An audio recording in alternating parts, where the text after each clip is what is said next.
வணக்கம்ங்க. போன வீடியோவில் பார்த்தீங்கன்னா மீனாமில் எப்படி வாழைக்கு ஊற்றுறதுன்னு சொல்லி வீடியோ போட்டிருந்தாங்க. இந்த வீடியோவில் பார்த்தீங்கன்னா அதுக்கு எதுக்கு ஊற்றணும் அப்படின்னு சொல்லி நிறைய பேர் கேட்குறீங்க.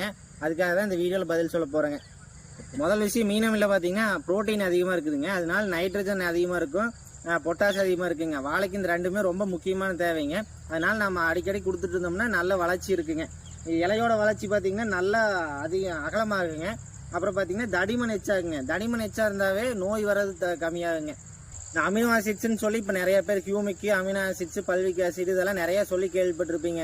கொடுத்தோம்னா வளர்ச்சி நல்லாயிருக்கும், வேர் வளர்ச்சி நல்லா இருக்குன்னு சொல்லி போட்டு அது என்ன வேலை செய்யுதோ இது அதே வேலை செய்யுதுங்க. அது கூட சத்தையும் கொடுக்குதுங்க. அது சத்து கொடுக்காதுங்க, வேர் வளர்ச்சி தூண்டி கொடுக்கும். இது பார்த்தீங்கன்னா வேர் வளர்ச்சி தூண்டி கொடுத்து சத்தையும் கொடுக்குங்க.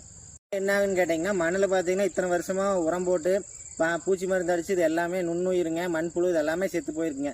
இது கொடுக்கறதுனால என்ன ஆகுன்னா சக்கரைத்தன்மை அதிகமாகுங்க. மண்ணில் பார்த்தீங்கன்னா இனிப்பு சுவை அதிகமாகச்சுன்னா நுண்ணுயிர் பெருகும், மண்புழு அதிகமாக இருங்க. இதெல்லாம் அதிகமாக இருந்தாவே நம்ம இயற்கையாகவே மண் நல்லா இருக்குங்க, பயிரும் நல்லா வளர்ச்சி இருக்குங்க. அதாவது மீனாமில் தேவைப்பட்டதுன்னா கீழே தெரிகிற வாட்ஸ்அப் நம்பருக்கு கான்டாக்ட் பண்ணுங்க. எங்கே இருந்தாலும் பார்சல் மூலமாக அனுப்பிச்சி விட்டுக்கலாங்க.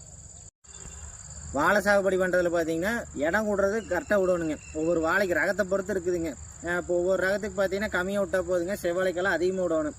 அதெல்லாம் எப்படி எவ்வளோ விடணும், எந்த வாழைக்கு எவ்வளோ விடணும், ஏக்கராக்கு எத்தனை கன்று பிடிக்கணும், இதெல்லாம் தெரிஞ்சுக்கணுன்னா நம்ம சேனலை சப்ஸ்கிரைப் பண்ணிட்டு இந்த வீடியோவுக்கு லைக் பண்ணிடுங்க. அடுத்த வீடியோவில் சொல்கிறேங்க.